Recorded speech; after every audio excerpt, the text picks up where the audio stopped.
கண்டிப்பாக அரக்கோணத்தில் இருக்கிற ஒரு வேட்பாளருக்கு கிடைக்கும் என்று சொல்லி எதிர்பார்த்த ஒரு சூழ்நிலையில இப்பொழுது பார்த்தா அது வந்து அரக்கோணத்தை தாண்டி ஒரு எழில் கருண் அவருக்கு கிடைச்சது.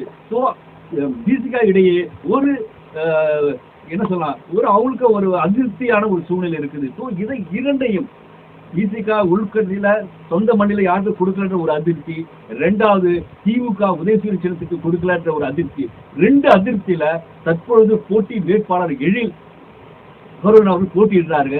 இந்த போட்டியில அவர் எப்படி வெற்றி பெற போறான்னு தெரியல, யூகத்தை எப்படி அமைப்பாங்க என்று தெரியல.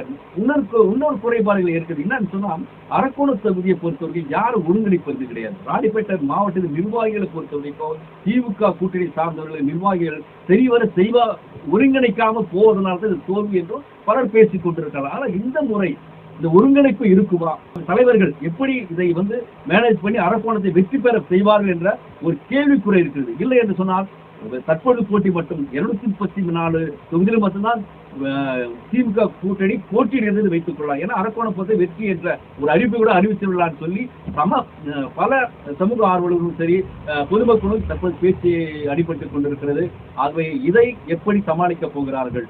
ஒருவேளை வெற்றி வாய்ப்பு அரக்கோணத்தில் கண்டிப்பாக திமுக கூட்டணியான பிசிகா வெற்றி பெற வேண்டும் என்று சொன்னால் அது லேசான காரணம் இல்லை.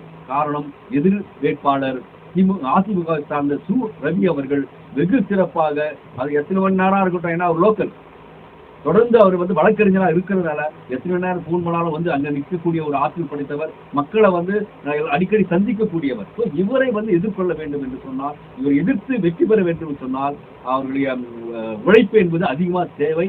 இது பூர்த்தி செய்வார்களா, இந்த வெற்றி வாய்ப்பு எப்படி இருக்கும் என்பதை பொறுத்திருந்து பார்க்கலாம். நன்றி, வணக்கம்.